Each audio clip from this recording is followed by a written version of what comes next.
Tubeless tyres are great, but to some people they have the myth they can be difficult to set up. In this video I'm going to show you one of the simplest setups, and the approach I'm going to use will also mean the most robust and lightest setup you can possibly have. By the end of this video I hope you will see how easy it is to set up tubeless. So let's get started. Easily stuffable.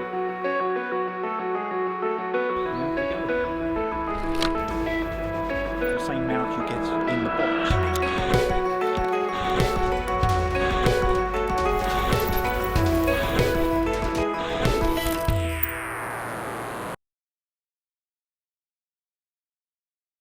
Now I found the key to having a good tubeless setup is to have all the kit you need right there beside you when you go through the setup.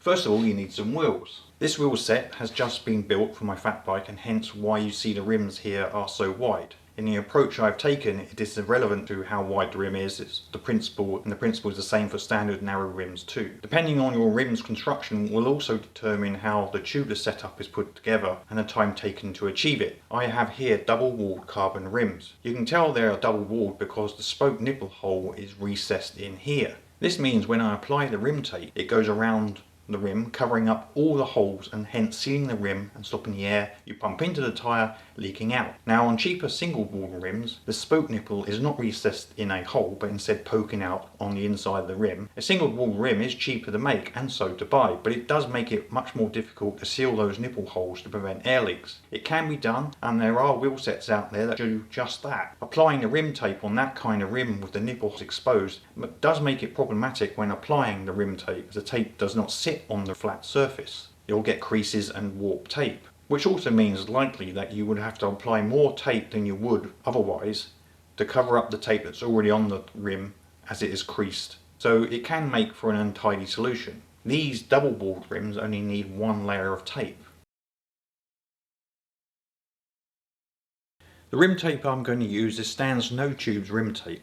You can get this in several widths, and for this tubeless setup I'm going to use 36mm wide. This, given the internal width of the rim I have here, would allow me to cover up both those holes on either side of the rim and only have one rotational wrap of this tape. Now on my other fat bike wheel set, the rim is a little wider, and there I've used two wraps of thinner tape next door to each other. I could have done that on this rim, but I found this 36mm tape and I think it can do the same job. Well, let's see. Next up are the valves that fit to the rim. Again, these are Stan's No Tube valves. They're 44mm in length. The 44mm is allow them to come through the rim's depth, long enough to poke through, be usable, while not so long it would look ugly in my opinion. What is important for this valve in a tubeless setup is how it sits on the rim while it blocks and seals the hole. This is a cone shape, so it acts as a plug. The rubber in the cone here compresses into the hole and creates a seal when the valve nut is tightened on the other side of the rim. Since not all tyres are made equal in terms of their bead quality and leaking air through the sidewall of a tyre, I've always used tyre sealant, and for this I've used Stan's No Tubes Extreme Solution. It does not have to be the Extreme Solution, it can be any brand you choose. The sealant in this solution is latex, and it fills all the holes you may have and hardens and dries out on contact to air. Now in a perfect world, the sealant would not be needed to seal a tyre. It would only be there to seal a puncture hole in your tyre. On that note, if you've ever got a puncture from a thorn in your tyre, do not pull the thorn out. It will likely create a perfect plug and so will not leak air. By pulling it out, you leave a hole in the tyre and then the latex has to fill it, which makes it a little bit harder for that latex to do its job. Though I have in the past had tyres that looked like inverse hedgehogs, but they've never gone flat. That is generally that time of the year the farmers just cut the hawthorn hedges along the sides of the country lanes. Now the tools I use to assist me in doing this tubeless setup are a little bit of duct tape, a pair of scissors, some pliers, a couple of washers, an air shot canister, and last but not least a couple of plastic tyre levers. Actually, I did forget one last thing, and that's plenty of kitchen roll tissue to catch any latex spilling out of the tyre.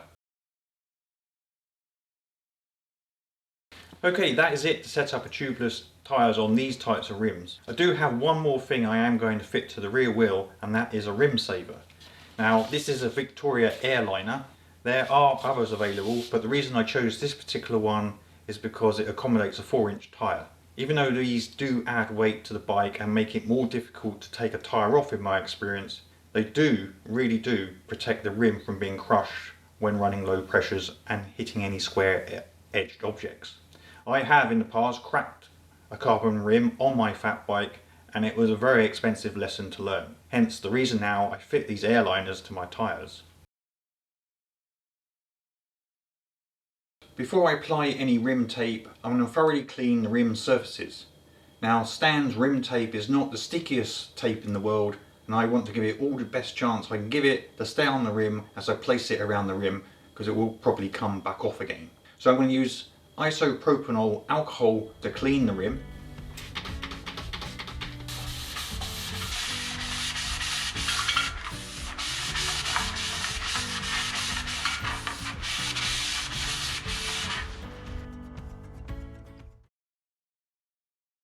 Now I'm going to apply the rim tape. As I put it down, that first tape edge, I will try and hold it and pull the tape tight, trying to stretch it around and proceed round the wheel and get it stuck as much as possible while keeping it central to the rim. When I come round to the start again, I will overlap that start with a few more inches of tape.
And now I'm going to use some duct tape to stick down the end of the tape to be sure it doesn't lift off. Now the reason I do this is to ensure the rim tape does not unstick and peel back off and creating a leak. This is just an insurance policy, as I have had that happen, though it is very rare.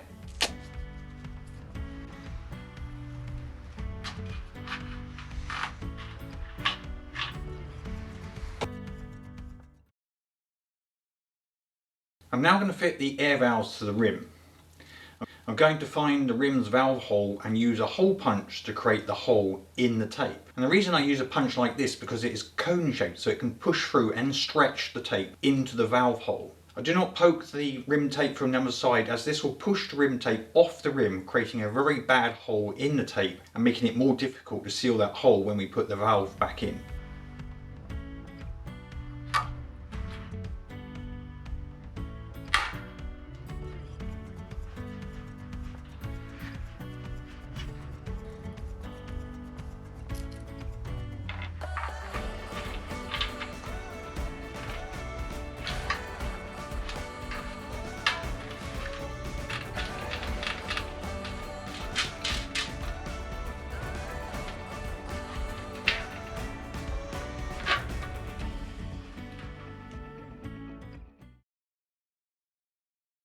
Now the tyres that I'm going to fit to this wheel set is a Dillinger 4-inch studded tyre. This is either going to be relatively easy to do by hand or very difficult, hence the tyre levers. Let's find out.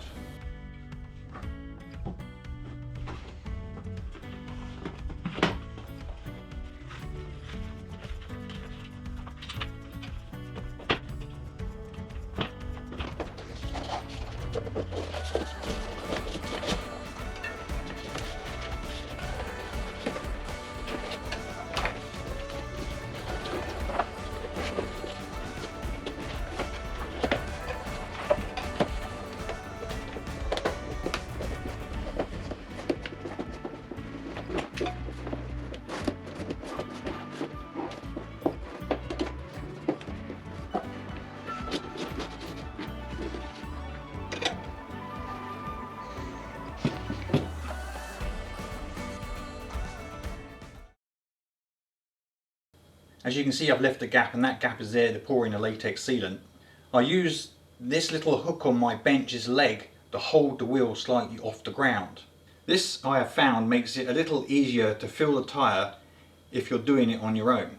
So I'm going to put in approximately 3 caps of sealant in the tyre.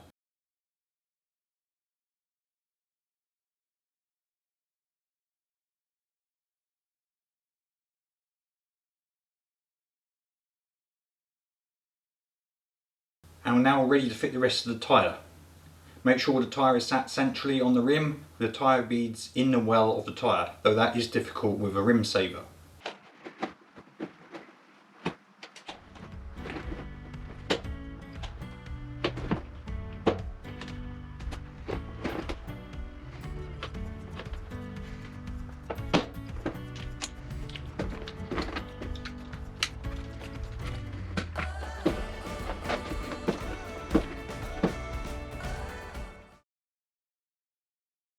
Now I'm going to blow up the tyre using the air shot device. Pump up the air shot as much as I can to say about 150 psi or thereabouts. Then screw on the end of the air shot hose to the wheel's air valve. Turn this little release valve and the air shoots into the tyre at great speed. Now, in my experience of using this with a fat bike tyre, this works about 50% of the time. On a standard tyre with a lower volume, this works almost every time.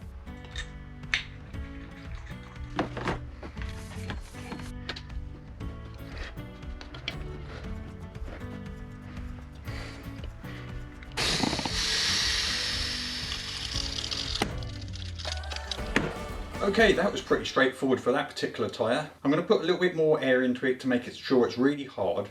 And then I'm going to take the wheel, give it a good shake, make sure that latex gets into every nook and cranny, all the holes in the tyre or any rim tape. I'm going to leave it at high pressure for about a day, then I'll release the air in the tyre enough to reach trail riding pressures.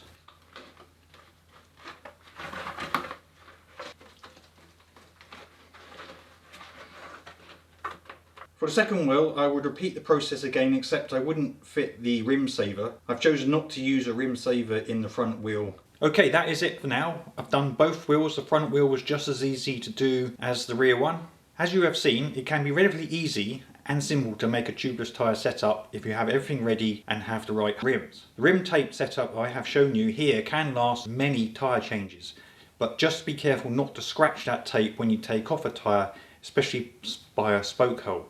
If that does happen, use a small patch of duct tape or similar to seal the hole back up again and you're ready to go again. Hope you found this video useful, and if you did, then do please hit that like button.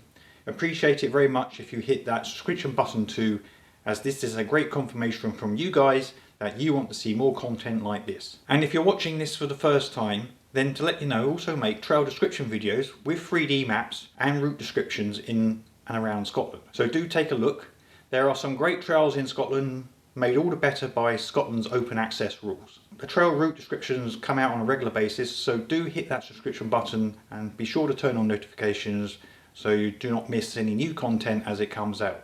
Keep well, keep safe, and I'll catch up with you guys next time.